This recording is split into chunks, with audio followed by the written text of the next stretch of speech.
Welcome to the Winged Wheel Podcast, the number one source for news, analysis, and discussion on the Detroit Red Wings, the NHL, and all things hockey.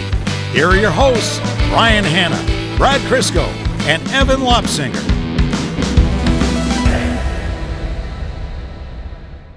Speaking of own goals, I thought we'd start with Jake Oettinger, but Evan, my God, man. I have apparently an innate ability to just turn my alarm off in my sleep. You had the permanent 1-0 lead over Brad and I. All you had to do was every morning episode just show up. Just show up just show up within 5 minutes of whenever Brad shows up, right?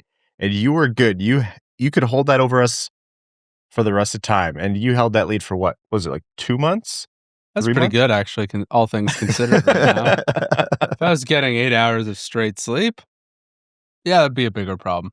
6:45, I'm looking at my phone. I'm like, all right, we have some weather. I wouldn't be surprised if Brad is held up a little bit. That is what it is. But usually Evan's here by now. And then I get a message and I see Evan's name. It's like a string of expletives and it goes, my alarm didn't go off this morning. I went, oh my God, dude. I'm pretty sure it did. And I just lightning, because I distinctly remember setting it. And I think it just lightning in your sleep reflexes turned it off. Yeah. How dare you speak to me right now? Just right back to the university days where I'd set my alarm for 10 a.m. and turn it off. 14 alarms. That's the style. Yeah, I should do that. They never came out with any kind of app that accomplishes what 14 annoying alarms for your roommates. I thought I was better than that, but I'm not sure I am anymore. You and Jake Oettinger, you're very similar, the Yes. two of you. Oh, yes, exactly the same. Yeah. And you know what? Honestly, thank God for Jake Oettinger, because without him, it's one single point that he had a hand in giving to the Red Wings, but without him, the tone of this episode was going to be bleak. It still is. Don't worry. No, the tone of this episode, whether you like it or not, Brad, is they survived to fight another day. Without that, I'd be starting prospect profiles for 2027, I think. I don't know. I got a 3-page write-up on Gavin McKenna ready for this episode. You can write? No, For not who, really. Brad? And I can't read. All right, folks, welcome to the Winged Wheel Podcast. All three of us here, 2.5 of us awake. I'm one of your hosts, here to talk to you about all things Detroit Red Wings hockey, the world of the NHL, and lots more. Ryan Hanna. I'm Brad Crisco. And I'm Evan. On this episode of the Winged Wheel Podcast, as these guys get through their yawns, we are going to be talking about the 2 Detroit Red Wings games that have happened, which have been not the best, but they salvaged something. We're going to be talking about how the playoff race has unfolded. More news on the Red Wings and their injuries, as a little bit more has been illuminated on just how long Todd McLellan's team is going to have to go without these guys. And NHL news, whatever else we get into before overtime. Very quickly, Winged Wheel Podcast night at the LCA. Boy, is that game going to matter a lot. That is going to be the most consequential Winged Wheel Podcast night at the LCA in the podcast history. It is Saturday, March 21st. It's the game against the Boston Bruins. wingedwheelpodcast.com/Red Wings to get your tickets. And what this event is a partnered event between us and the Red Wings, where your tickets not only get you into the Red Wings game, but they also get you into a pregame live recording of the Winged Wheel Podcast at Little Caesars Arena, featuring lead announcer for the Detroit Red Wings, Ken Daniels, and other special guests. Plus, your tickets get you a limited edition co-branded Detroit Red Wings and Winged Wheel Podcast hat. It is a Centennial-themed hat with the Centennial logo on the front. Our podcast logo on the side is the red and cream colorway. And your ticket represents a donation to the Jamie Daniels Foundation. All of that and lots more. Tickets are running out fast. So again, wingedwheelpodcast.com/Red Wings, or go to the link in the description. If you want to support the show, patreon.com/wingedwheelpodcast. Benefits like our bonus overtime episodes, the Patreon exclusive Discord, and you're automatically entered into all of our giveaways. We give away 2 tickets to every Red Wings home game going directly to our patrons. So again, patreon.com/wingedwheelpodcast. So, Tampa Bay and Dallas. So let's start with the Tampa Bay game. And we all knew what these 2 games were going to be, and a little bit of a spoiler, they were largely exactly what we expected. As the Red Wings have continued on this extremely terrible run of luck where a season's worth of injuries all are front-loaded. the Tampa Bay game, honestly, I was surprised by how long they held on. The final score was 4-1, but it was 1-0 going into the third. They did make it 2-0, but then, it did take an empty netter to make it 4-1. So all in all, the Red Wings both did exactly what we expected them to and hung on and played a better game with limited resources than we expected. A couple themes held true to this game. I feel like the defense held up pretty well this game, all things considered. And again, we talked about it with all the doom and gloom and, beware the Ides of March happening. The defense with Faulk looks noticeably improved, steady, not as many fire drills in their own zone. They can transport a puck. It's looked good. The problem is in a game like this is they're under constant barrage because there's just no offense to speak of. None. I feel like a couple players stepped up that game and were at least consistently noticeable on the offensive side of the puck. DeBrincat, which is no surprise. I feel like in the referendum that we were talking about with a lot of the depth players on this team, I feel like Comfort had a really strong game that game. And we've been hard on him, so I got to give him at least a little bit of credit for, hey, it might be a few weeks too late there, champ, but, with the centers out, someone had to step up, and he looked good. Casper and Finnie were, again, okay. But beyond that, there's nothing to speak of offensively, leaving the D and the goalies to do all the work. And I thought they did an admirable job, but that deficiency up front is just too big a hill to climb, it feels like.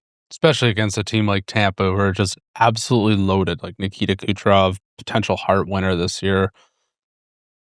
It's exactly like, when you play a team that's just a different class than you, and you're just like, well, maybe if we hang on, we can scrape something together, and it's just like they just don't stop like the pressure the entire time. That's exactly what it felt like. And I know right now is not the time for moral victories because the Red Wings need the points. But I would say I didn't feel terrible after that. I did walk away from that game. I certainly wasn't going to go out and say, hey, everyone should feel good about this. No. Because if a moral victory is worth 0 points right now, but an unethical victory, like Bam in the NBA is worth 2 points, and you go for the unethical ones at this time of year. Oh yeah, like if the Red Wings could have like stabbed someone and won the game, like I'm all for it. Like let's get these points, but considering the lack of firepower this team has right now, and they're going up against a behemoth in Tampa, it didn't look. I thought it was going to be worse. Yeah. I thought for sure that was going to just be a bloodbath and like you're watching it through like your hands kind of thing. Yeah. But it honestly didn't seem as bad as I thought it was going to be. So here's where we're at in the middle of a playoff Oh yeah, run. I'm not saying it's good. I'm not saying this is good. This is where we're at, where it's like, hey, you only lost by kind of a bit instead of a lot. I thought it was going to be a lot. Okay. All right, smartass. Before the game, if you were given the option to press a button, that button says Detroit goes into the third period down 1 goal against Tampa Bay with this roster. How are you smashing that button so hard that Evan and I don't even have an opportunity to press it? Or are you just pushing it lightly? Because you're certainly pressing it. No, I'm not, because I don't have any faith in this team to score one goal. Like, you know what? Evan's here. 1 goal. Not even awake, and he's more coherent than you. I slept through my alarm for this. You remember that meme that I forget which, you're the golf guys, you'll remember, that was floating around going into the final day of a major, and someone tweeted, what would Rory have to shoot to beat Scotty? And someone said, Scotty? Yes. That was Vasilevsky. Oh yeah, well, that's the whole problem. It's like they get down to the other end. You're like, oh my god, we might generate some offense, and then you realize Vasilevsky's in net, and it's like, okay, like it's like the big brother holding the toy above your head, and you just can't reach it, kind of thing. That's really what it was. Like any sustained offense from this team at this point feels like a miracle, and then against Tampa, it's like, oh, maybe, never mind. I get your point. And that's what I was going to kind of come to, which is if you can be down 1-0 to Tampa going into the third, one, you have a shot at a miracle, which is essentially what happened with Dallas, which we'll get to. But 2, I walked away from that game thinking, this sucks. You certainly needed to get anything, but you didn't. But if you can play like that without Larkin and Copp for the rest of the games without them, I actually do think you will scrounge up points against lesser teams than Tampa here and there. You might not get to like a 500 points percentage, but you could get to like, 40% of the points available or 45% of the points available, which is, you need as much as you can get. I'm not going to benchmark it and say that's all you need, but that's certainly better than, a quarter of the points.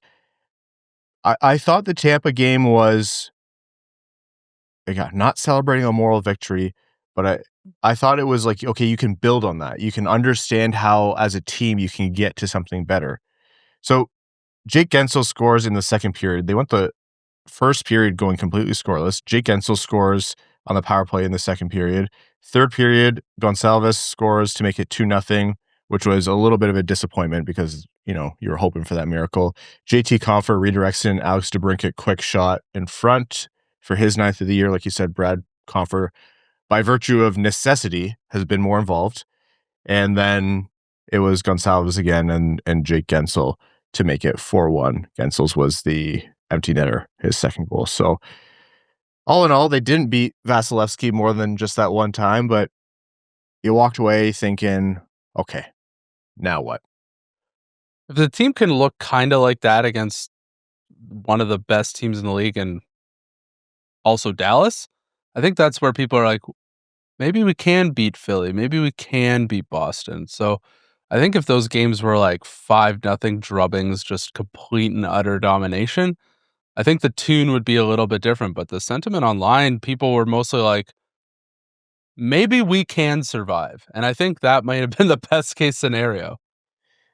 See, the Red Wings formula right now, and again, I'm going to try and point out the optimism and the pessimism here, does kind of feel like that, where if the game plan is, okay, we have a really good goalie, our defense is playing really well, if we can luck our way into 2 goals, 3 goals, we can pull this out.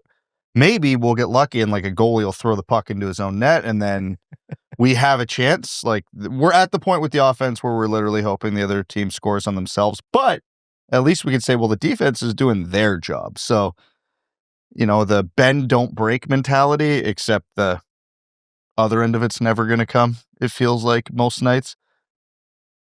But I mean, given the state of the roster, it's not the worst idea in the world. And just for reference, that Tampa Bay game, because players are dropping like flies, the lineup was DeBrincat, Compher, Kane, Finnie, Casper, Raymond, MBN, Rasmussen, Appleton, and then Van Riemsdyk. Dries and shine, as Ken said. So Dries gets into the lineup there. The defense is the defense. Edvinsson, Seider, Schrott, Faulk, Johansson, Bernard Docker, with Gibson in net.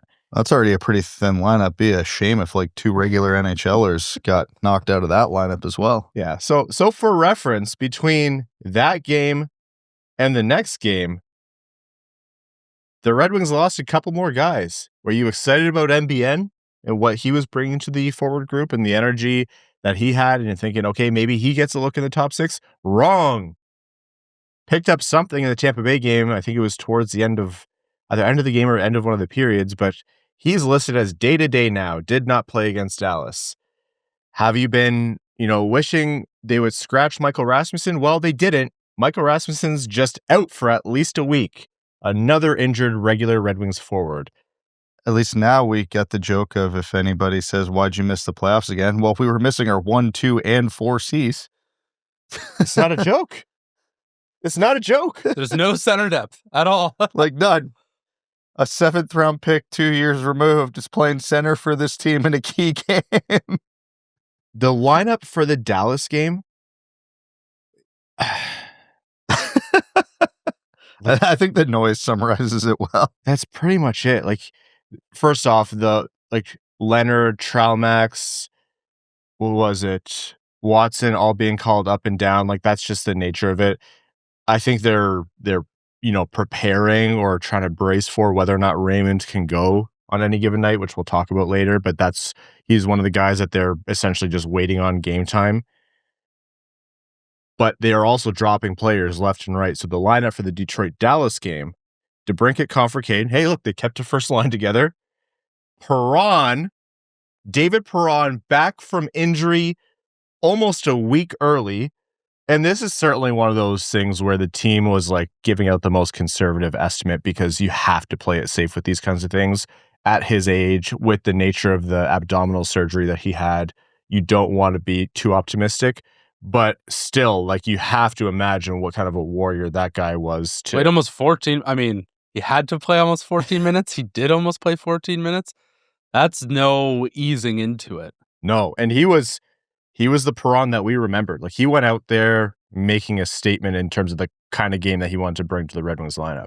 Remember when I said the Red Wings needed to stab someone to get 2 points? Yeah. David Perron really let me down. I thought he had it in him. I think He's building up to it. Yeah. Okay. He's waiting until we play a division rival. Yeah, you don't waste that on Dallas. That's That's true. coming for Ottawa or Boston or Montreal. Ottawa would be hilarious. Doctors are like, you don't Radko Gudas someone in your first game back. He's like, okay, fine. Second game. The doctor's like, let's talk after this one. Let's see how you feel. So David Perron comes back, and it was a breath of fresh air. Also, what dire straits are we in where we're sitting here celebrating a guy that should have been eased in on the fourth line for the Red Wings or playing like 8 minutes in his first game back, and instead he's on the second line. So it's Perron, Kasper, Raymond. Leonard gets into the game. So John Leonard gets in. Finnie to center, which we talked about last episode. Some of you suggested from our Patreon overtime, would you try Finnie at center? They had to. It's open tryouts for center ice position for the Red Wings right now. Quite literally, there was probably a conversation. Oh, he played center in the Western Hockey League. Let's try him in the National Hockey League in the playoff race. And it was the right call. 100% it was. I think the next center up after him was cult favorite of Red Wings fans, Darren Helm. Van Riemsdyk on the wing, and then Shine, Dries, and Appleton, defense and goaltending the same. So, look, even if you think DeBrincat, Kane, Perron, Raymond is not the worst complement of top 4 wingers on this team, Comfort, Kasper, with how they've played this season, even though those guys have been better of late to differing degrees, it's just never going to be good. And this Dallas game, man, that was the first moment during this whole injury catastrophe, as we titled last episode, where I was like, okay, I'm not throwing in the towel because it's way too early for that and anything can happen. But when Bill Belichick would kind of like tease the towel with his hand for the challenge flag, kind of like trigger finger kind of thing, that's where my hand was. It was like the French getting ready. Well, now I know what it's like being France having to play Canada, because we are the Detroit Red Wings and we had to play Dallas last night, and that's as close as it's going to get. Okay. French roots in the city of Detroit. Certainly felt it. It looked bleak, man. Those first 2 periods looked past tense. Everything looks bleak, Ryan. No, Live in the moment. Brad, star forward for the Detroit Red Wings, Jake Oettinger, got them going. The Red Wings scrounged together a point against Dallas. I don't even want to call that scrounged. I will. That is exactly what it was. Listen, I was as complimentary with that Tampa Bay game as I could be. Like, they played not good, but, better than I think we all expected given the circumstance. They were ass this game. They lucked their way into that point. They did not. Oh, thank God. We finally got some luck. You're not wrong on that one. All it took was literally Jake Oettinger throwing the puck into his own net. Build the statue. Like, genuinely, we can now count on Jake Oettinger for more consistent offense than 50% of the forwards on this team. Can we talk about how Evan never wants tribute videos, but he wants to build statues like with a very low threshold? A goal feels like a miracle. That's right just now. a man It's of the arts right worthwhile. there. Well, you got to fill the district of Detroit with something. It stays in. Okay. Yeah, the Red Wings didn't get on the board till the third period, and first period was Wyatt Johnston for Dallas. Second period was Michael Bunting, which Michael Bunting going and taunting the Red Wings bench after he scored. I'm sure, if that was the Red Wings, you'd be like, hell yeah, you love that energy from, a very aging veteran like that. That's the equivalent of like Perron doing it. You're trying to ramp your team up for the playoffs. Sure. What? Oh, Michael, we're not even in the same conference. We're not going to see each other again probably until next season. Like, definitely until next season. And then Detroit not getting a guy like Bunting or Bunting specifically at the deadline who would have been so nice to have right now. Coincidentally, because, nobody knew this many forwards would go down. That one was a little bit of a gut punch. Little sidebar. The Red Wings were the healthiest team in the league going into the trade deadline. Odds are you knew some injuries were coming. Yeah, look, you're both right. And how many people would have predicted that would have been centers number 1 and 2 at the same time with the same injury for like the same amount of time, probably. There's probably a witch doctor out there who would have nailed it. We are getting outbid bad. Whoever's paying these Etsy witches. I tried my best the other night. Tried to crowdsource it. It's not great. So Dallas up 2-0 at second intermission, and the Red Wings have absolutely nothing going. It looks terrible. It feels terrible. It honestly felt like a friendly scrimmage between an organization's NHL and AHL teams before a season started for both of them. Well, that's what made the Bunting thing confusing. There was no animosity this game. Why was he taunting anybody? Like, okay, man. It's like playing a Make-A-Wish game and then dunking on the kids. Yeah, like, all right, pal. It's like when the mascots play the little kids at the football intermission or halftime or whatever, and they're just like running, like truck stick, like power bombing the children. It's the Colts mascot who's like especially a lunatic, right? Yeah, it's like everyone's kind of okay, and then it's like Gritty comes out of nowhere and just tombstones a kid. But then with the lack of animosity, there was 10 shots for the Red Wings at the end of 2 periods. Yeah. They didn't record their first shot on net of the game until 3 minutes left in the first period. I understand everything you guys alluded to. I don't know if in Evan's hypothetical, the Red Wings look like the mascots or the children because equally are hilariously bad, but yes, that's what they looked like. We're right back to this. Oh, they don't even care. Like, I understand the lack of skill. Like, you were never going to beat Tampa or Dallas on skill. The give a crap meter felt like it was back into the height of the doldrums. Oh, a little bit of a juxtaposition there, but I think the team, it was a combination of a lot of things. One, I don't know that, Braveheart level, like rev up speech, amp up speech for the guys would have got it done. I think they just don't have the personnel. They needed something. They needed a literal gift to get going, because that game, again, we're going to talk about it, but how many times with the puck on his stick did Raymond it's not right. He's not making excuses. I know people are upset with his level of play, but that guy can't shoot right now. Nothing looked like it was going well. It just looks like a team at the end of a road trip where, physically and morally, they've just been defeated and sapped of everything that they have, playing 2 top teams in the league back to back, asked to do the impossible. Every time they blink, one of their teammates goes down. I know you already made the Normandy reference last episode, Evan, but that's really what it feels like right now. I think they just didn't have it in them. They needed a literal gift. And lo and behold, that's what they got from Jake Oettinger in the third period, where the Red Wings, I did feel like, came out better in the third period. They put themselves in a position where at least they could, if a gift was going to happen, they got themselves there. Simon Edvinsson throws the puck on net. Actually, Mo Seider does a good job to find Simon Edvinsson at the side of the net. Edvinsson puts the puck on net. Oettinger stops it. It's down right in front of him, and with his trapper, just boom, right between his own legs, 5 holes himself, and scores on himself. Sorry, Maradona. This is the hand of God. Yeah, they just changed that. That reference just got changed last night for sure. And it was really funny actually watching Simon Edvinsson look back as he was doing the celebration line for the Red Wings bench. He's like, how did that go in? I hit him right in the chest. How did that go in? That was amazing. Darren Helm was watching that like, hold on, how come when I hit goalies in the chest, that never went in? That could honestly be, we could look back at that and think that's the turning point for the Red Wings season, and that's what kept their playoff push alive. If they make it by 1 point, like Evan said, we build the statue. That's the first one that I think I agree with. So the Red Wings are down by 1. They have some life late in this game.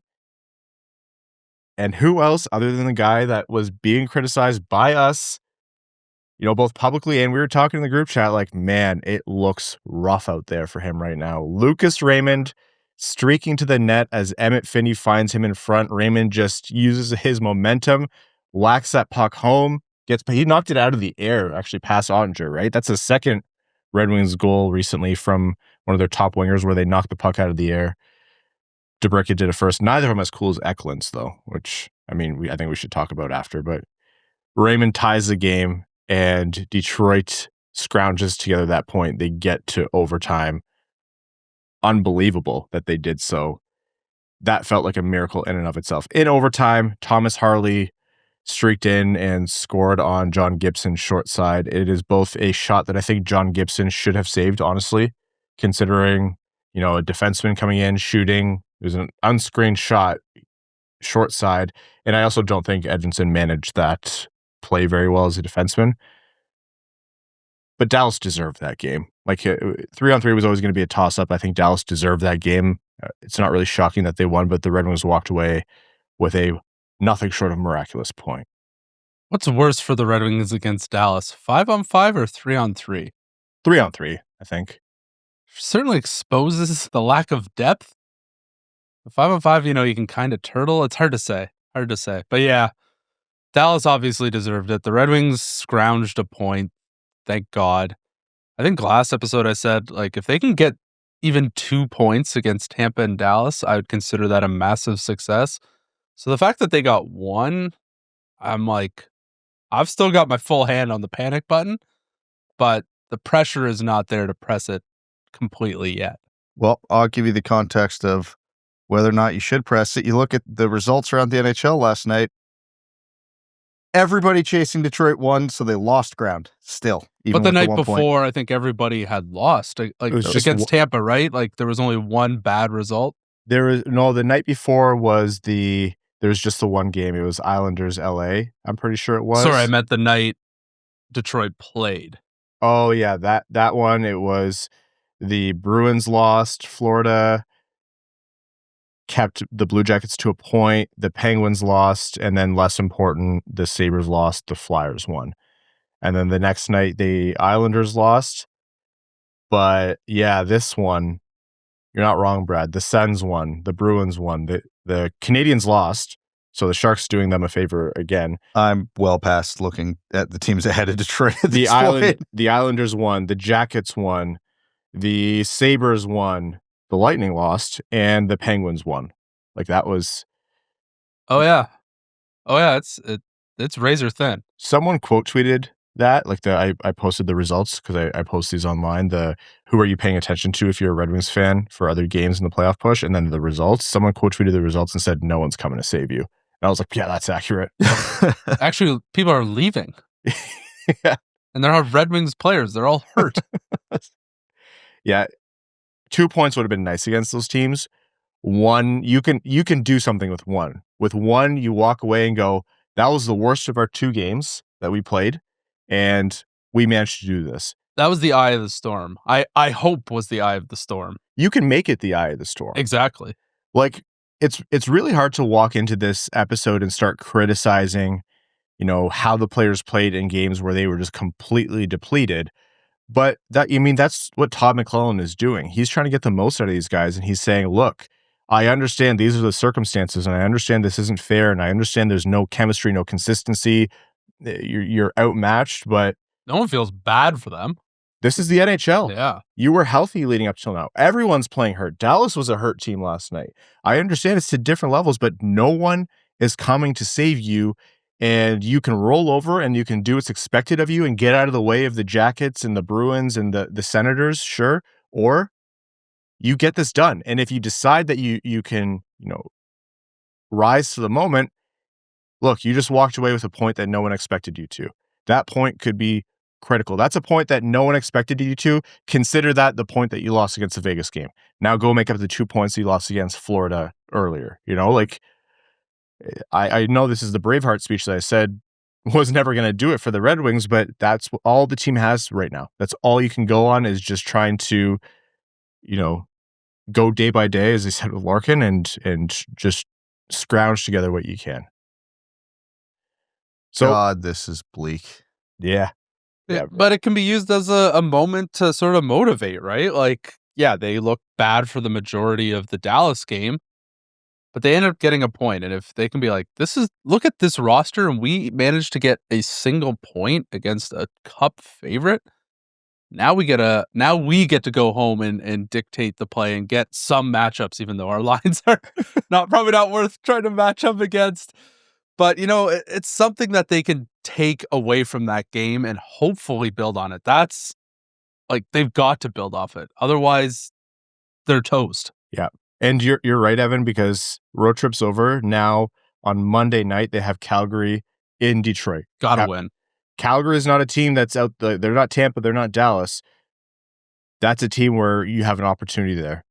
You want it. That's as soft as it's going to get for you. We're going to be back with you on Wednesday, and then the next 2 games after that are Montreal Thursday night in Detroit, and then also in Detroit, Wing Wheel Podcast Night at the LCA. On Saturday, Boston. We've never had a more important Wing Wheel Podcast Night game ever. By far the most consequential, and they are missing everyone. So that's where the Red Wings are at. Couple other notes and topics here. Actually, quickly, congratulations to Paul Boyer. That Dallas game marked 2,500 NHL games worked. Head equipment manager for the Detroit Red Wings. Been hearing Paul Boyer's name as long as I've been watching this team. So unbelievable longevity, and kudos to him, a legend in and around not just the Red Wings circles, the NHL circles. So here's to, I think someone said another 1,000 more in that little tribute video. That was funny with Drapes too. We got news on Larkin and Copp. Yeah, remember how we said, with those knee injuries, those MCL injuries, which is what it looked like, it's never really day to day. And we said they were careful to say day by day. Yeah, I think it was March 12th. Todd went out and said it's going to be 2 more weeks for both of them before they're then evaluated again. Yeah, they are not out 2 weeks. They will be reassessed in 2 weeks. Not a good sign. Which lines up with what you're expecting. Now, who knows? Copp was already skating in practice before the Dallas game without a non-contact jersey. Although a couple of you pointed out in the comments, which I honestly laughed hysterically at, which is they probably just ran out of non-contact jerseys to give guys. But maybe, they can pull something together, and maybe with some kind of brace. They should just use Michael Rasmussen's practice jersey. He's always non-contact. Use his knee ligaments at this point. I'm sorry to Ras, but my God. In a world full of darkness and sadness, I am excited for the opportunity at a lot of RoboCop puns that could come from this. That's right. Actually, we can do a pilgrimage to the statue when we go to a Wing Wheel Podcast night. Do a quick little prayer, and maybe a miracle will transpire. You're very statue oriented, but that worked great. Yeah, the RoboCop statue, that's perfect. I'll go find it. It's somewhere downtown Detroit, I think. The only hope that this team has right now does feel tied to prophecy. So maybe that is what we have to do before Wing Wheel Podcast Night. So we have to, what do we have to sacrifice to the Spirit of Detroit statue? I don't know. Whatever the commercial that broke the curse for the Lions, we have to find something to do it. And it has to be at the LCA. We have to do something there. So Calgary is the first home game, but like we mentioned, it's Montreal, Boston, and then after that is Ottawa on the 24th, also at home. If it's going to be a 2 weeks and then they're back, you don't know which direction on either side of that it's going to go for Larkin and Copp. That means these upcoming 4 games, including the 3 divisional ones in a row, no Larkin, no Copp. And then the Friday After that is the Buffalo Sabres in Buffalo. And they're so far out of reach that almost doesn't matter as much as the next night, which is back at home against Philly, who you don't know if they're still going to be in the mix. Like, this is the most important stretch of games in the Red Wings history as long as we've been doing this podcast. Yeah. Oh, yeah, by a mile. I don't think, outside of those last couple games against Montreal 2 seasons ago, I don't think anything's close. I'm not going to sit here and say all of these games are must wins because it's just not realistic, but all of these games are must competes, must give yourself a chance. If you're going to lose because you're missing all these guys and you just can't do it, it's going to sound funny because they got the result in one, not the other. It has to look more like the Tampa game and not the Dallas game. Like these next 6 games, what's the bare minimum? 3-2-1? I want to say 4-2, but I think 3-2-1 is probably the minimum given the teams that they're playing. No, I think half the points. No chance. Like, what was the anything can happen after, though. What was the math that I think it was Prashant was talking about in our one group chat, saying that 8th place in the East is on pace for 100 points, which means the Red Wings need to play at basically a 600 point. Brad, that was on the last episode. Was that? Okay, so yeah, it's like basically you got to play at a 600 point pace. Yeah. Yeah. Over a 600 points percentage. They have to play at like a 621 or something like that. So given the teams they're playing, 500 point percentage is not going to cut it. But like you need to not only get your 0.600 points percentage, whatever you want to call it, which is probably around a 3-2-1 or a 4-2. And you have to make sure some of those points you're taking are from Boston and Ottawa. I'm just thinking survive right now, though, because you have 8 games in April. Where it's too late to just survive. Like, no, I get what you're saying. Brad, the margins are razor thin, though. Like, no, I get what you're saying. You're objectively right that at any other point in the season, you're missing 3 of your 4 centers, all this, like, survive would be enough. It's way too late in the season for that. There is no moral victories. There is no hanging on. You need to accumulate the points you need to accumulate, because by the time Larkin and Copp and all these guys get back, you're basically done. Like, the season's over. No, but what I'm saying is, like, let's say they come back on the 26th. That is 11 games, which is not a lot, but that's still 11 games. 22 points. It's 22 points up for grabs right there. And if against these 3 teams, Boston, Ottawa, and Philly, forget Montreal and forget Buffalo. Boston, Ottawa, and Philly, if you don't let them gain more than a point of ground on you, that's one night of a favorable result. I know we just pointed to a night where everything went against Detroit, but there was, as Evan mentioned, other nights where everything went in Detroit's favor. Because you were saying the last time the Red Wings played, you were right. That night against Tampa Bay, things did work in their favor, like Boston lost and things like that. So that's going to happen. So but it doesn't feel good. But that's the thing. It's not going to happen. It has consistently not happened at any point this year. That's why the 8th place team is on 100 point pace. Yeah, but now all the teams are playing each other, right? So this a lot of overtime games. To me, it doesn't even really matter, like, the point pace they need. It's like they just have to beat the teams around them and ahead of them to secure their path. And, you know, if you can even, if Montreal's too far out, get a point. But you got to beat the Phillies. You got to beat the Bostons. Like, you got to beat Ottawa. But that's almost my point. What I'm getting at is if you just look at the teams that are, I'm not even going to count Buffalo, but somewhere in this bubble of the teams you're talking about that you have to beat, that's 4 of the next 6 teams. That's Philly, that's Montreal, that's Ottawa, that's Boston. Yeah, and if you don't let them gain more than a point of ground on you, then like they also have 22 more points left to play for, more or less. And I think I saw strength of schedule. I think the Red Wings have the easiest of that group. Yeah, which means nothing because the Red Wings don't get to play the Red Wings. Guys are out there with like half a leg kind of thing, so that probably isn't taken into account. The Red Wings don't get to play the Red Wings, but they also get beat by the Red Wings most nights. Riddle me that.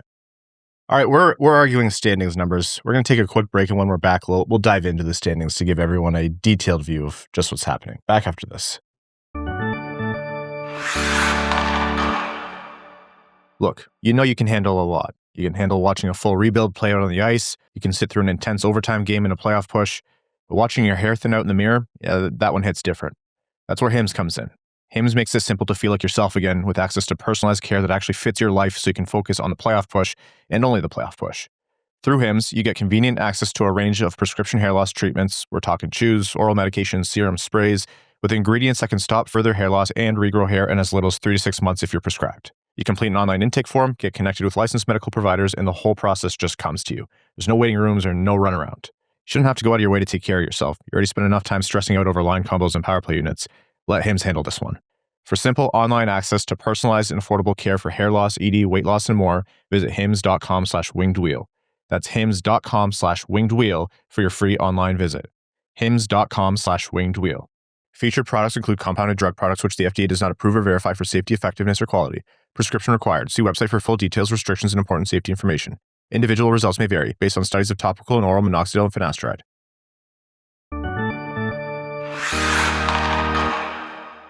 Welcome back. That was fun. Why don't we give context to what we were arguing about? It was actually really funny when we went to break. Evan just took his headphones off, said goodbye, and walked out of the room. Brad and I were like, you can do that? I didn't know that was an option. So after that game, and after all the other games that were played, the Red Wings are now in the wild card 2 spot. They have 80 points in 67 games. Ahead of them, the Boston Bruins have 80 points in 66 games. And they also have the tiebreaker over the Red Wings. Regulation wins. They have 2 more than Detroit. So even if Boston loses their next game, they stay ahead of Detroit. In the Atlantic, ahead of Detroit, 82 points in 65 games, the Montreal Canadiens. So 2 more points and 2 fewer games played. They have the same amount of regulation wins as the Red Wings. Same amount of regulation and overtime wins as the Red Wings as well. The Tampa Bay Lightning have 84 points in 65 games, and the Buffalo Sabres have 88 points in 67 games. Behind Detroit, the Columbus Blue Jackets, with a game in hand, are only 1 point back at 79, which means Columbus could push Detroit out. Ottawa Senators, 2 games in hand on Detroit, are 5 points back. So if the Sens win both their games, they would be a point behind Detroit. That is way closer than they were, at the Olympic break. The Flyers are 6 points back of Detroit with a game in hand, which isn't as close as the others, but they are still technically in the mix in my mind. With how fast things are changing, I don't see it as impossible. They win their game in hand and Detroit loses to them in a couple weeks, and there's a 4-point swing just like that. 2 points back. I don't see this as, impossible for Detroit. They technically, as of right now, it's 15 games left. It's too early to call it this, but they don't control their own destiny. They also play Philly 3 times. That's crazy. Does it feel like there's your 6 points. Does it feel like they played like New York a bunch all at the beginning, and now they're going to play Philly 3 times before the end of the season? Well, Philly is a dumpster fire, so if there's any time to get some points and put a team season to bed, that would be it. I wish my dumpster fire was 6-3-1 their last 10. Oh, well, you don't get to pick your dumpster. You just have to walk past Rick Talk and be like, you guys looking a little chunky today, huh? Just really set him off and cause the team to have another implosion. Oh, yeah. That guy's great. It reminds me of Elias Pettersson. He's had like a little bit of like Elias Pettersson and like Dustin Byfuglien in the face, like a little puffy. Phil Kessel and Elias Pettersson had a baby. Rick Tocchet just punches through 5 sheets of drywall at once. So that's where Detroit is at in, what feels like their worst stretch since a, poor opening to the season. But that's the playoff race right there. Again, like we said before the break, this is the most consequential stretch of hockey in the 11 plus years we've been doing this show for the Red Wings. Lucas Raymond, like we talk a lot about Dylan Larkin and Andrew Copp and how quick they can get back and whether or not it will be in a couple weeks. Lucas Raymond is playing through something. It is my firm belief that if those 2 guys were healthy and Detroit hadn't, squandered so many points, let's say they were 3-4 more points forward, I'm not sure Lucas Raymond plays all of these games lately. They've been calling up guys on emergency conditions. Part of that has been because of the squadron of forwards that's been going down every game, but part of it is because I think Raymond has to decide, like game time decision before each game if he can go. He does not look right.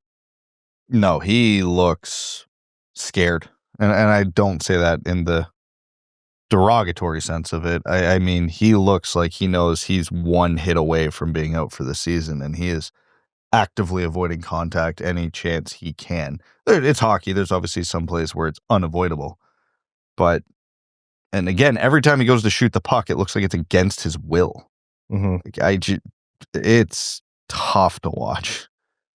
The whole shooting thing, like, it was extremely funny that he was the one to score the goal, but like, yeah, and the other team must know that he's not going to shoot either, which causes all of his, plays where he wants to try to make the extra pass or make a no look. Like, guys just aren't scared of his shot right now. Like, I think the tape is out on him. Like, he's very obviously playing through something. So whether it's the same shoulder issue that he's been fighting all year and it was re-aggravated, or he picked something up afterwards, like, he looked relatively good on that front for Sweden at the Olympics. He didn't see too much of that. So I don't know if he picked up something there or just afterwards, but man, he does.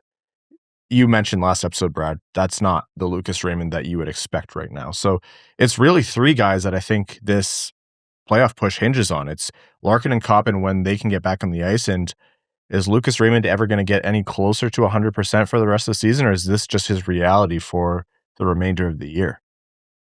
This is it. It's hard to imagine a Red Wings forward group that's going to surprise or do a ton if Lucas Raymond isn't a part of that. Because that also takes, it takes defenders off him or pressure off him to collapse on him. If you're not scared of his shot, you block passing lanes, you pay more attention to DeBrincat, you pay more attention to Patrick Kane, who's being asked to play minutes that he shouldn't have to play right now, and he doesn't have the foot speed to generate the space for himself. Like, it's the cascade effect in the wrong direction for the Red Wings forward group. Another statistic that I want to point to, and Prashant pointed this out in our chat yesterday, and I think he must have posted it online as well. Over Detroit's last 15 games, their power play is 4 for, 43? And 9.3 power play percentage. We've been talking about, the Red Wings 5-on-5, the Red Wings 5-on-5. You can't always rely on their power play. You're not even relying on the power play. You're relying on nothing right now. And that precedes the injuries. That's a terrible time for this to go cold.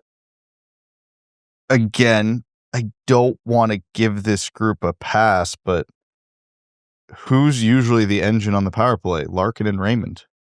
And now, mind you, they haven't been out or injured for the entirety of this 4 for 42 stretch. But they've been out for a good chunk of it. And when you take those guys off, the guys they're replacing them with all due respect, are not anything special. They are not power play guys. Kane can only do so much with, he's great at what he's great at. He's weak at what he's weak at. And on the power play, he can run that half wall. He's going to distribute. But when the other team just knows he's just looking for DeBrincat in that situation, because who the hell else is he going to give it to? It's tough sledding. Like, it's a very easy power play to defend right now because there's so few threats. Raymond's not going to shoot it.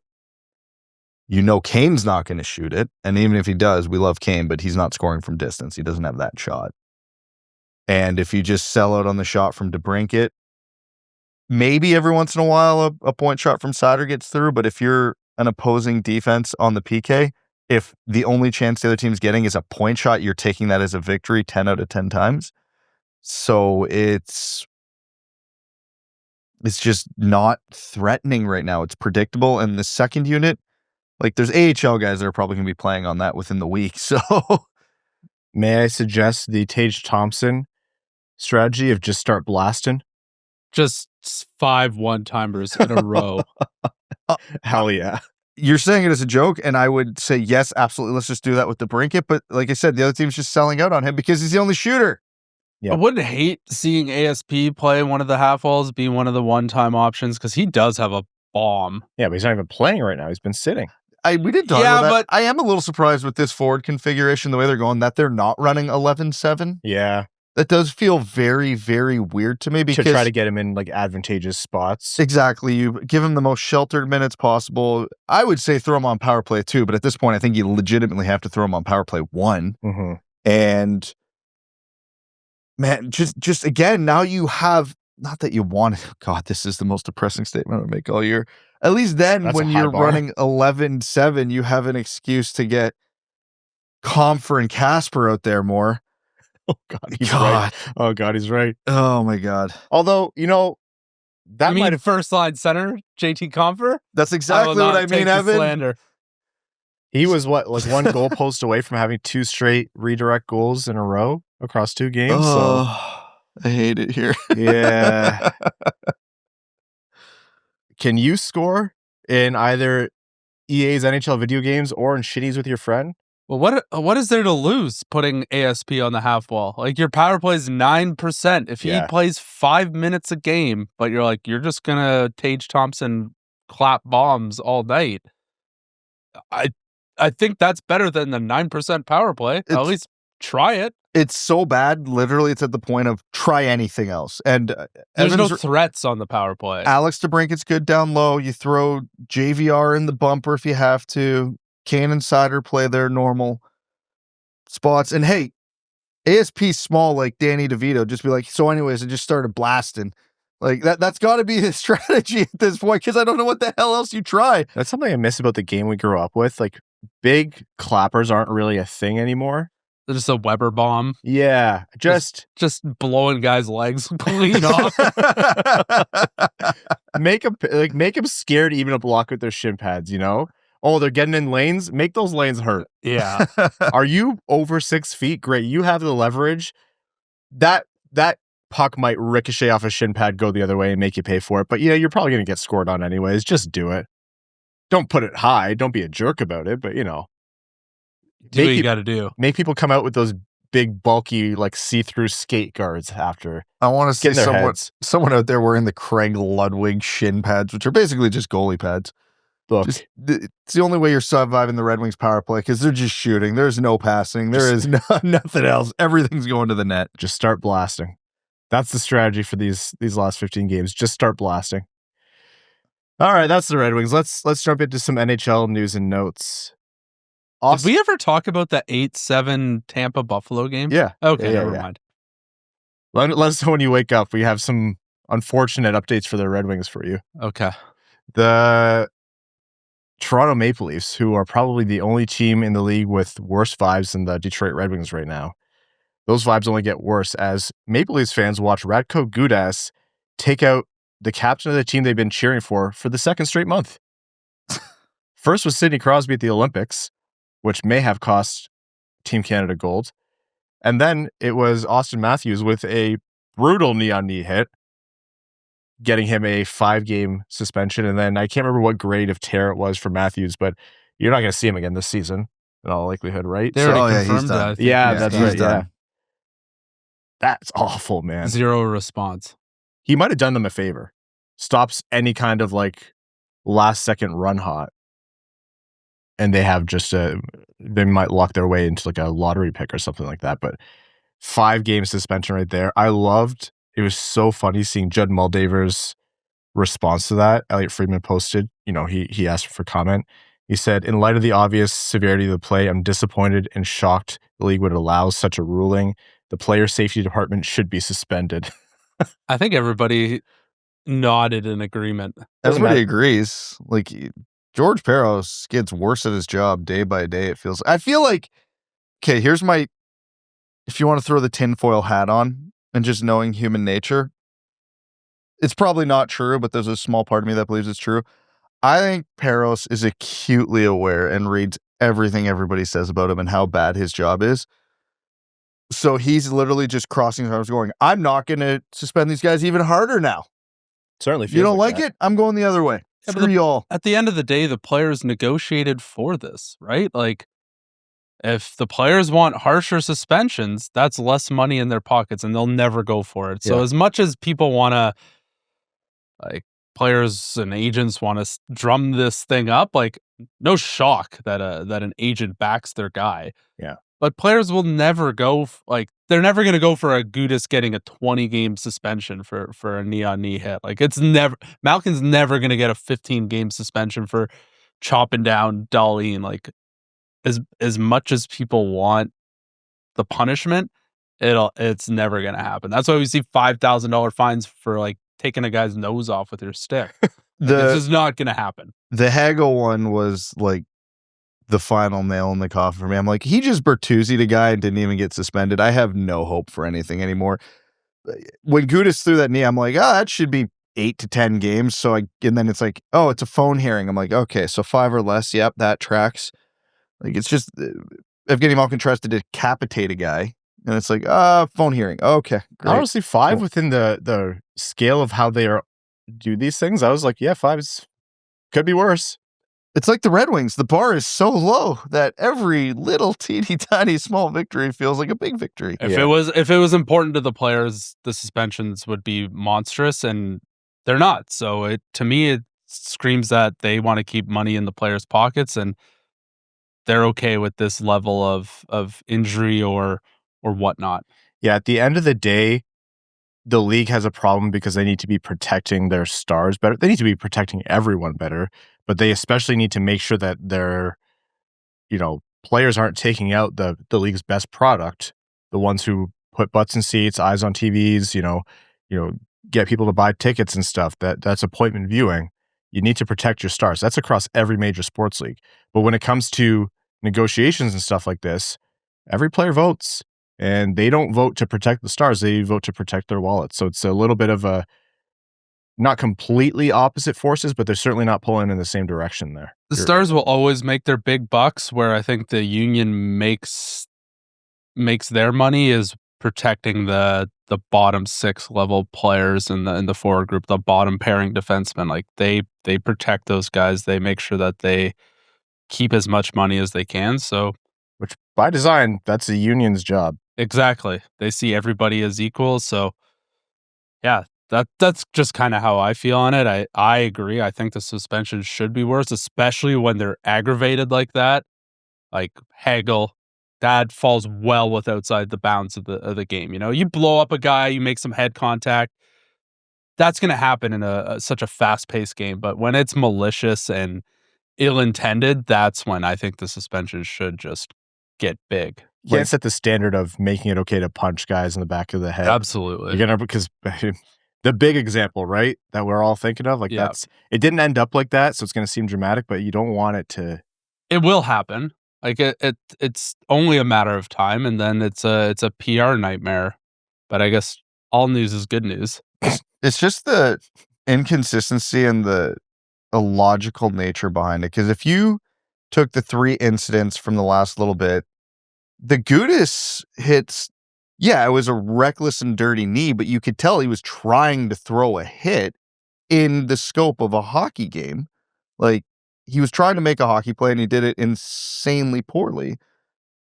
Malkin swinging his stick at a guy's head, Hagel sucker punching a guy from behind. Like, those are outside of, like Evan said, what would happen in the flow of a game of hockey. This is where I think there's definitely some background politics that go on, and different sticks are bigger than others. Like, Toronto has a big stick to be whacking around. Like, they probably expect a big suspension. So, I don't know. I don't think it's as black and white or as like at face value as it looks. Like, I just think there's a lot that goes into this. Yeah. And I think, part of the job description of George Parros is probably to be a whipping boy. Yeah, 100% it is. Let's get to some one positive thing. I just want to call it out because it was sick. That William Eklund goal. Oh my God. That's got to be one of the goals of the decade. That Matt Duchene goal too? Oh my God. He just turns back the clock. He's even onside, so it's even more impressive. Incredible. You just caused poison damage to Brad on that one. Yeah. Yeah, those were filthy, filthy goals. Go watch them if you haven't. All right, we're going to take a quick break, and when we're back, not just overtime, but some minor news. Back after this.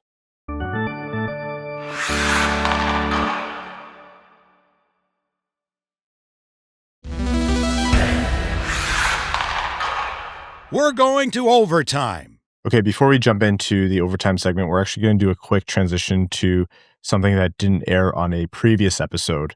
So you'll see why in a second, but just first we're going to go to that and we'll be back with you after this. Overtime is brought to you by our Patreon supporters, patreon.com/wingedwheelpodcast. If you want to support the show, And also want to do an early call out for the Jamie Daniels Foundation, and the Roast and Toast is coming back for the Jamie Daniels Foundation, which is on August 29th, which Brad and Evan will both be at. Bummer that I won't be able to be there because Melissa's due 2 days before on the 27th. But other than that, these guys will be there. But yeah, just wanted to kind of let you guys know. Just throwing that in there subtle, eh? Did you make that up? Is there no roast and toast? There is a roast and toast. Oh, Yeah.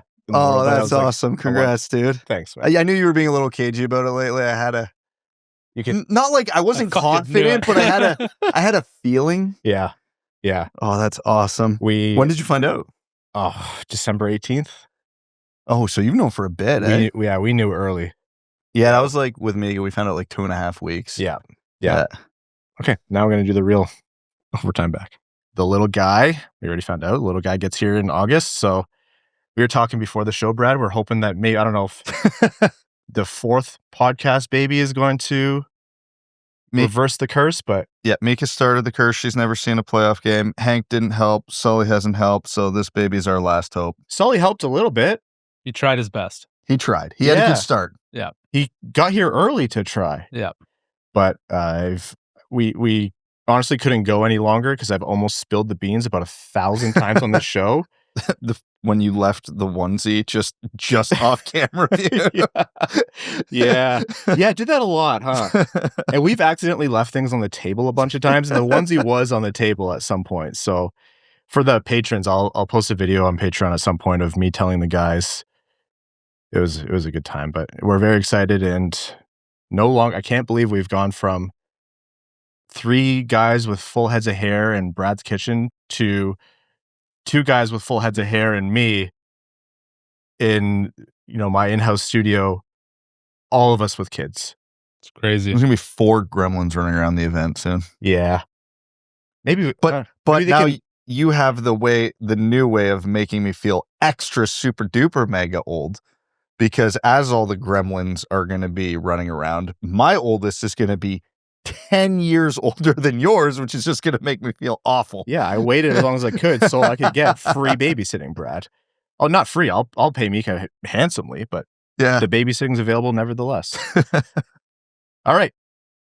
Let's take some questions from our patrons. Enough about me. I am your God now refrigerator man says, say what you will about that game, but that was a valuable point earned against Dallas. UFA time. For the top 6, I'd overpay Mason Marchment. His evolving hockey chart is excellent, and he passes the eye test every time I see him. 8 million per. Done. I also like Michael Bunting, Victor Olofsson, and Oliver Bjorkstrand, not Mantha. I'd bring back JVR and Perron too, but it's time to move on from Kane. Plenty of effective 4th-line vets.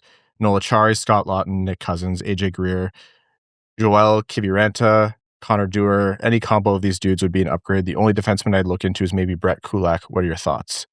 I think this is going to be a summer where there needs to be a pretty big turnover at forward. So I'm not going to go through the whole list player by player, but I would think if there are no trades, you need at least 3 of those guys.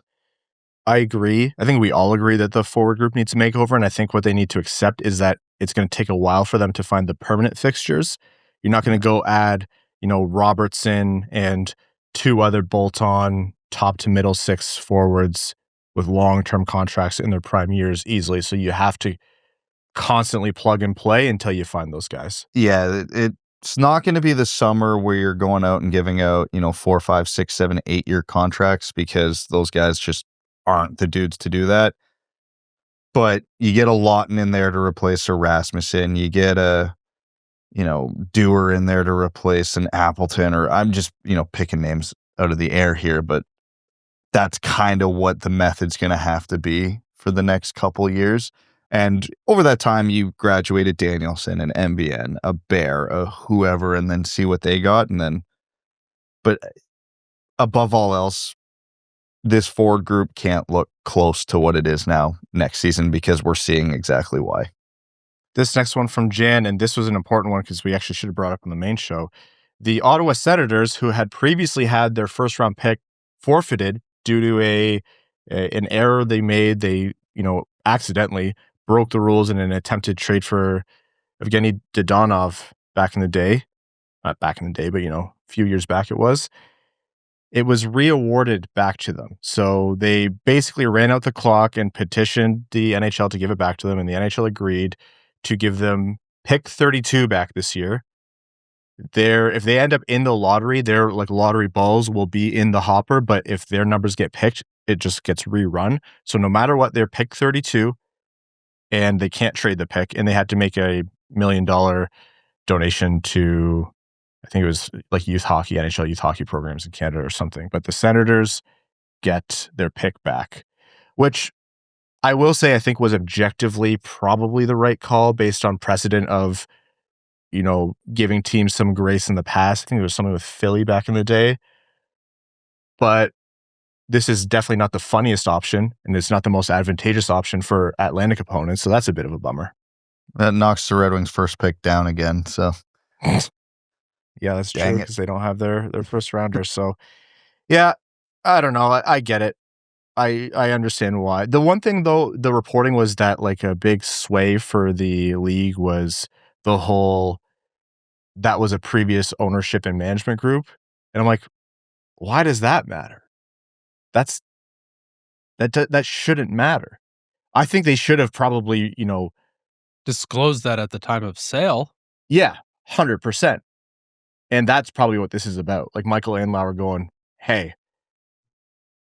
This is why I was talking about the sticks. Former the Eugene Melnyk regime, the NHL didn't care at all. No. But Andlauer comes in, he's made some noise about the NHL and how they operate. He's not afraid to get in front of the media and say what he thinks. So he's trying to get Ottawa on the map and be an influential voice amongst all the 32 teams. So I think that has a big part to play in it. And he came from Montreal, don't forget their ownership group. So he knows a little bit. They have one of the biggest. Yeah. Problem is, it's all French Canadian. So everyone's just like, we don't know what you're saying. Okay, Monster Man. Yes. But yeah. And to read out Jan's comment, they say the Sens suddenly drafting 32nd overall means the first pick the Red Wings own has once again moved down. Didn't even need the lottery for this one. Yeah. It's written in the stars. I got a text last night, and it was, did the Red Wings not protect that pick? I went, no, they didn't. No, and they have to make the playoffs. I don't care if they get burned 4-0. I really don't care. In the first round. Yeah. You just cannot put that pick in the lottery. No. Ben Seider says it's become pretty apparent that we aren't going to be close to contending during the Larkin/DeBrincat window. I hate the idea of it, but do you see Steve trying to get them to waive their trade clauses and soft reset in the near future? None of our prospects are true game changers, and there won't be any game-changing free agents with the cap rising unless you think there's a chance McDavid or Quinn Hughes want to be in Detroit. I don't see it happening for this reason and this reason alone. It's hard to find talent at that level, and so giving it away is just, there's no guarantee that you're going to recapture what you're losing. And especially at the center position, I think they would look at the barrel of, yeah, we might not win in their window, but I could see us competing when Larkin is a very good veteran second, third line center to have in more of a sheltered role. The problem is who's going to push him down the orders. We have to figure out, but I don't see it. I certainly think it's a possible and maybe even advisable to some degree strategy depending on how these next couple of years go, but I don't know that I see it myself. Upish says, why are there so many call-ups just to send guys right back down? Guys like Austin Watson, Leonard, and others have been called up just to go immediately back down. Is it just injuries, or are there other roster management reasons? It's injuries, and they don't know who's going to go and who's not going to. I think there was a little bit of a kerfuffle in terms of eligibility with Leonard at first, which is why he went back down on the backup. But other than that, I think they don't know if Raymond's going to go any given night. They don't know. They haven't had scans on guys' knees yet, maybe, but they just wanted the options. There's more than just who we know about who's playing hurt right now. Beargrin's map reading tutor says an under-discussed test of this portion is if Todd can make the hard choices. Kane is a net negative right now, even on the power play. Does Todd have the courage to put him down the lineup to PP2? I get it. I don't think Kane, I think this is what it was going to be with Kane. Like, you can't, if you're not putting Kane in the position to thrive, he's not going to carry you. He's not 29 years old anymore, right? But who are you going to put up there is my question. That was going to be my point, is if this team was fully healthy and had a lot more talent, that would be a bigger point of conversation. But the fact that the team is so depleted, they just have to put Patrick Kane where they know he has had success on this team in the past. Brad's number one fan says 2 questions. One, is it common for a guy to take warmups and then not play if injured? ASP took warmups in Dallas and didn't play. Not sure I've seen that. Yeah, it happens relatively often this time of year. Yep. And it might depend on their own injuries. It might depend on what the coach is feeling. Like, hey, let's say Raymond looks like he can play, but it doesn't look good. We're going to roll 11-7. Or, these 2 guys are out. Like, you just need guys ready. And with so many injuries, it's the same as the previous question. You need the options. Yep. And the second question is thoughts on players' first names on fan jerseys. Saw a lot of Miro Dallas jerseys tonight. I've never heard of that ever. I think it's a jersey foul. I think it's relatively harmless, but I think it's a jersey foul personally. It's like you're almost there. You just didn't land the dismount. Like, why would you do that? It's still the player, and it's still the team and the number, and it's your own hard-earned money, so sure. I don't know. Why? Yeah, that's weird. Certainly I would not be doing that. No, it wouldn't be what I picked. All right, last one here. This is from Saul N. Michigander. Says, after beating Anaheim today, Ottawa, who is 4 points out and 2 places away from the second wild card in the East, is good enough for first place in the Pacific Division. So what the heck is that? Why can't we be in the Pacific this year? Are they seriously? Is it that close? First place in the Pacific has 76 points in 67 games. Oh my God. Oh yeah, the Pacific's bad. They're not even close to a playoff spot in the East. Not even remotely close. I'd be curious to see what the East versus West record has gotten up to. It's got to be so tilted. Yeah. That's terrible. And there's so many 3-point games as well that are happening in the East right now. I know. It's the biggest stretch of hockey for a lot of these clubs. Whenever we do these are the ideal results, all of them are assumed to be in regulation and half of them go to overtime. Yes. Like, not only did Boston win, they won in a shootout. So they gave the other team a point. Like, oh my God. Okay. A little bit of a shorter episode this morning, I think, is how it's going to shake out. We're going to take another quick break. And when we're back, we're going to wrap up this episode of the Wing Wheel Podcast back after this.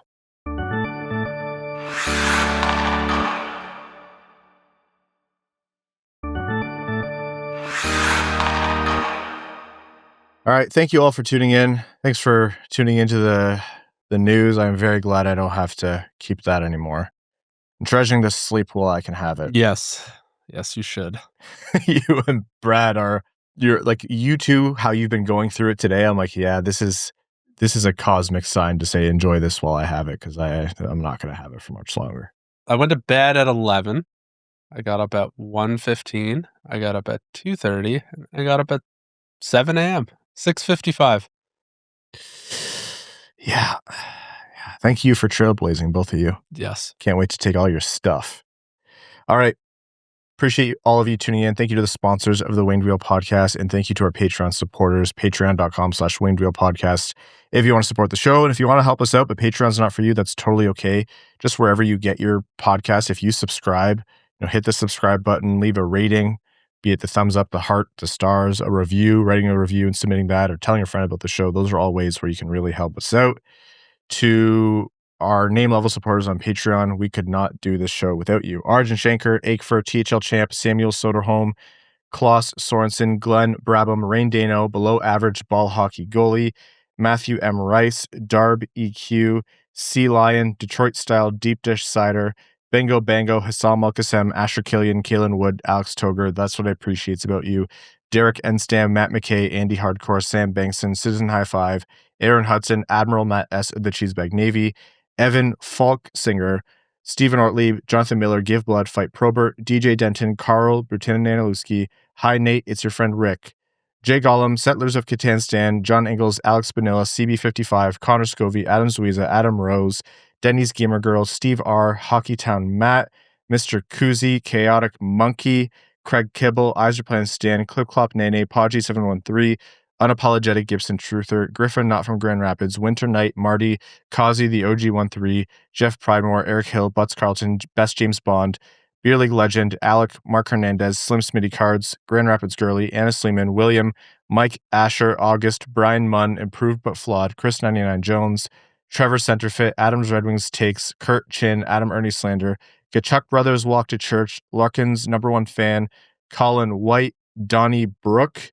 General Andy Bohan of the Cheesebag Army, Quaz, Dylan Larkin Trade Sacrifice, So You're Telling Me There's a Chance, I'm Your God Now, Refrigerator Man, Banana is Larger, Matt Keeler, Linda Hull, Connor Layton, Good Cop, Brad Cop, Josh Yelchin, Brad Simmons, Darren Fick, Bex, The Hodag, I'd Rather Be Partying in Vegas with Flavor Flav, 200-Foot High Compete, Maximilian, Commander Ben Barron of the Cheeseback Space Force, Sandin-Pellikka's Pet Pelican, Griffey Boy, JM Rhapsody, Frank Stanley, Rosie Posey, That Other Guy, Pucking Puck Puck, Tom Iserplan Respecter, Carl Thames, Nerno, The Hat 123, Steven, AA Ron, Corey Prida, All Motor No Hands, Gene Sullivan, Stinky Britches, James Pridemore, Upernadian, Drop the Puck, Eric Nance, Ann Stanislavski, Jim, Bellingham Massaballs, Peter Swanson, Wings fan in St. Louis, Scott, Lucas Raymond, Cop Scump Lip, Trent Thorough, Grepsky, Evan Beckner, C.E. Hayes, Finnie to the Rafters, Jacob Marsh, Falkness, Fight Night at the Joe, Axels, Sandy Pelican, The Octopie's Ninth Leg, Finnie the Pooh, AG, The OG, I'm Evan, You're Evan, We're All Evan,